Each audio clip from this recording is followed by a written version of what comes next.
الحمد للہ وحدہ والصلاة والسلام علی من لا نبی بعدہ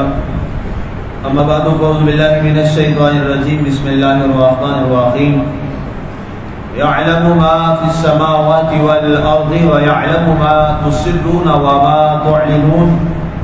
واللہ علیم بذات الصدور۔ وہ جانتا ہے جو کچھ آسمانوں اور زمین میں ہے، اور جانتا ہے جو تم چھپاتے ہو اور جو تم اعلانیہ کرتے ہو، اور اللہ تعالیٰ سینوں کی باتوں کو بھی خوب جاننے والا ہے۔ آج ہماری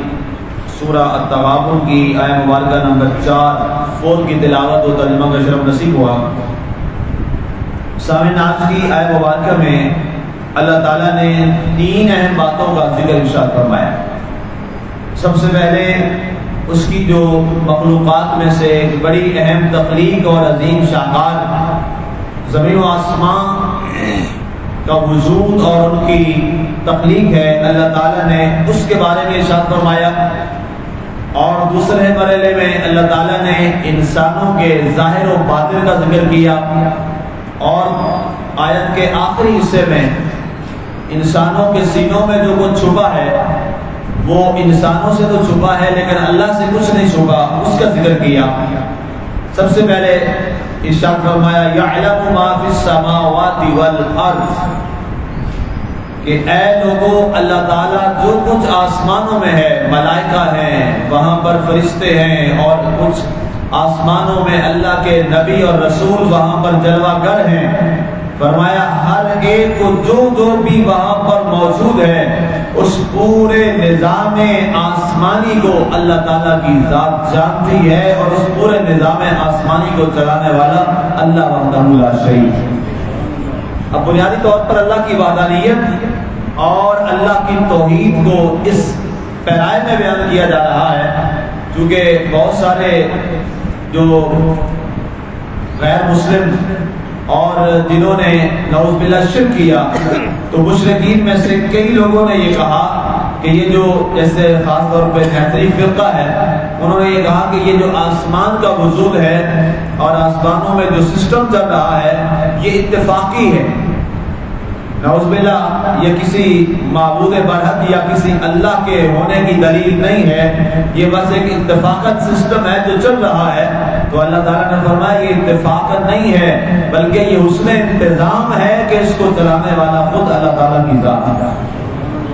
اور صرف وہ چلانے والا بھی نہیں ہے، صرف اس کو بنانے والا بھی نہیں ہے، یعلم وہ جانتا بھی ہے اس آسمانوں میں یا ان تمام آسمانوں میں جو 7 آسمان ہیں ان میں کیا ہے، والارض اور پوری روئے زمین میں جو بھی موجود ہے اللہ تعالیٰ ہر ایک کو جانتا ہے۔ یہ صرف ایک ہی ذات جان سکتی ہے جس کا نام اللہ ہے۔ اس کائنات میں کیا کیا ہے آپ اندازہ کر سکتے؟ زمین کے اندر کتنی مخلوقات ہیں،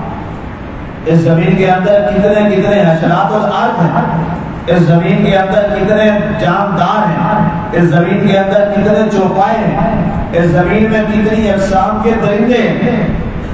اس کو شمار کرنا اور گننا اور سب کو جاننا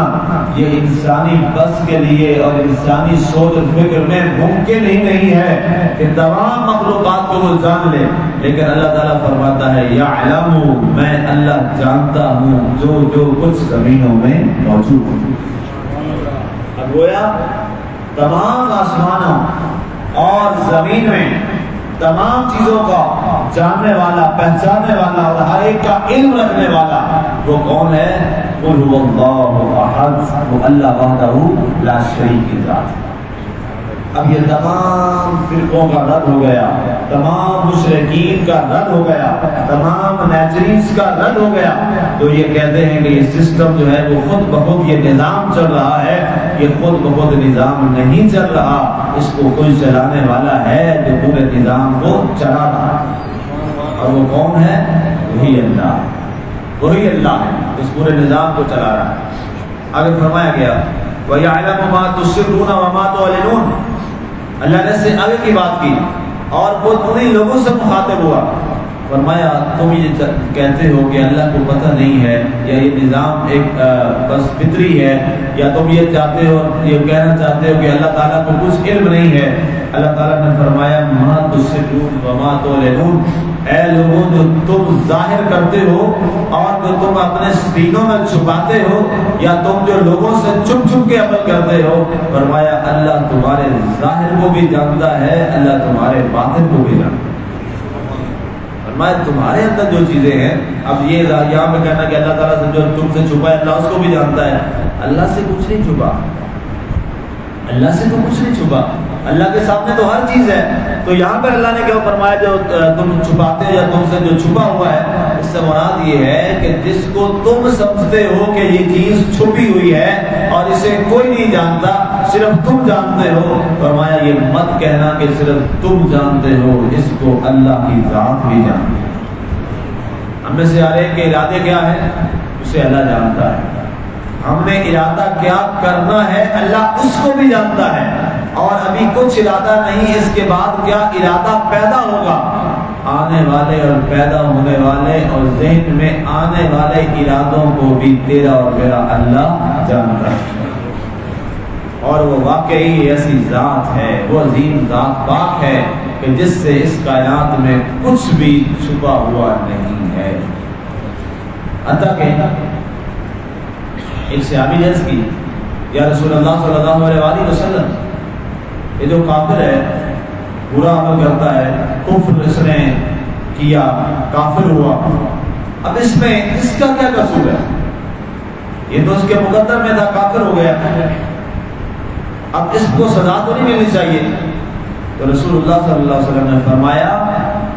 اللہ تعالیٰ اس کے پیدا کرنے سے پہلے اللہ نے اپنی نگاہ الوہیت سے دیکھا اور اس کی طرف توجہ فرمائی، اللہ کو پہلے علم ہو گیا کہ یہ پیدا ہو کر کافر بنے گا یا مسلمان بنے گا، یہ فرما بردار بنے گا یا نافرمان بنے گا۔ جو اللہ نے دیکھا اور جو اس نے کرنا تھا میرے رب نے وہی اس کے مقدر میں کر دیا۔ فرمایا یہ اللہ تعالیٰ کے اوپر نہیں آئے گا، کیونکہ اللہ کے پاس وہ نگاہ علمیت ہے کہ جو ارادے ابھی ہم نے سوچنے اور کرنے ہوتے ہیں ان ہونے والے ارادوں کو بھی اللہ جانتا ہے۔ یہ فرق ہے۔ دنیا میں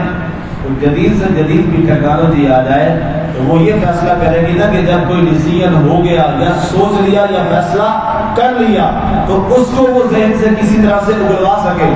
میڈیکل کی دنیا نے اس کی طرف توجہ کی ہے اور وہ اس جانے پڑھ رہے ہیں کہ ہم ایک ایسی ادویات تیار کریں کہ انسان کے ذہن میں جو چل رہا ہے ہم اس کو جان سکیں کہ اس کے ذہن میں کیا چل رہا ہے، ہم اس کو لوگوں کے سامنے یا اپنے سامنے اگلوا سکیں جو اس کے ذہن میں موجود ہے۔ اللہ تعالیٰ فرماتا ہے جو ذہن میں موجود نہیں ہے ابھی آنا ہے، میں اللہ اس کو بھی جانتا ہوں، اس کو انسان نہیں جان سکتا۔ انسان جتنا بھی سائنس میں ترقی کر جائے لیکن ایک حد ہے، اس حد کے بعد انسان کا علم جواب دے جاتا ہے، جہاں اس کی ساری سائنسی ترقیاں اور اس کے تمام علوم متداولہ و غیر متداولہ سارے جواب دے جائیں اور وہاں انسان کی عقل کے گھوڑے تھک کے ٹھہر جائیں، رک جائیں، میرے اللہ تعالیٰ کی بصارت اور بصیرت کا آغاز وہاں سے آگے شروع ہے۔ یہ ذات خدا ہے، اس لیے فرمایا تم جو ظاہر کرتے ہو اللہ اسے بھی جانتا ہے، جو تم چھپاتے ہو اللہ اسے بھی جانتا ہے۔ کیوں؟ واللہ علیم بذات الصدور، اللہ تمہارے سینوں کی باتوں کو بھی جانتا ہے، سبحان اللہ، کہ تمہارے سینوں میں باتیں چھپی ہوئی ہیں اللہ تعالیٰ انہیں بھی جانتا ہے۔ فرمایا لوگوں کو دھوکہ دے لیتے ہو کہ لوگ تمہاری بات کو نہیں جانتے اور تم چھپا لیتے ہو، لیکن کبھی اللہ کو بھی دھوکہ دے سکتے ہو؟ نہیں، اللہ کو دھوکہ نہیں دے سکتے۔ اللہ کے سامنے تو ہر چیز ہمارے سامنے اور ہر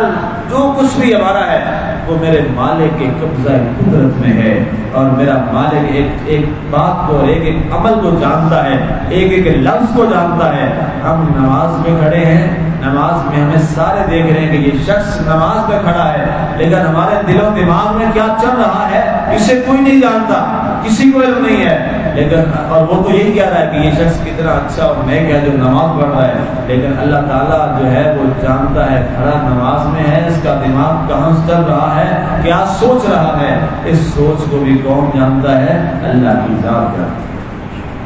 تو اس لیے فرمایا گیا جب قیام میں کھڑے ہو جاؤ، اللہ کے حضور ذکر کے لیے آ جاؤ، تو فرمایا ہر چیز سے ہاتھ اٹھا لو، دنیا کے ہر ایک معاملے سے ہاتھ اٹھا لو، کیوں کہ جس کے دربار میں تم کھڑے ہو وہ تمہارا من بھی جانتا ہے، تمہارا قلب بھی جانتا ہے، تمہارا دماغ بھی جانتا ہے، تمہارے دماغ کی سوچوں کو بھی جانتا ہے، اور تمہارے دل کے ارادوں کو بھی جانتا ہے۔ اگر دل و دماغ عبادت میں اللہ کے روبرو ہو کر سرخروئی کی انداز میں اور خوشنودی کے انداز میں اور عاجزی کے انداز میں اگر بارگاہ خدا میں نہیں آئے گا، یہ سجدے اور یہ قیام سارے رائگاں جائیں گے، حضور جائیں گے، اس لیے کہ وہ دھوکہ کسی کو نہیں دے رہا، وہ خود بخود اپنی ذات کو دھوکہ دے رہا۔ اس لیے ہم اس عقیدے کو مضبوط کریں کہ اللہ ہمارے ظاہر کو بھی جانتا ہے، اللہ ہمارے باطن کو بھی جانتا ہے، جو ہم سے چھپا ہے اللہ اسے بھی جانتا ہے، جو ظاہر ہے میرا اللہ اسے بھی جانتا ہے۔ اللہ تعالی ہمیں تاکہ عبادت کا ذوق عطا فرمائے، آمین۔ وما علینا الا البلاغ۔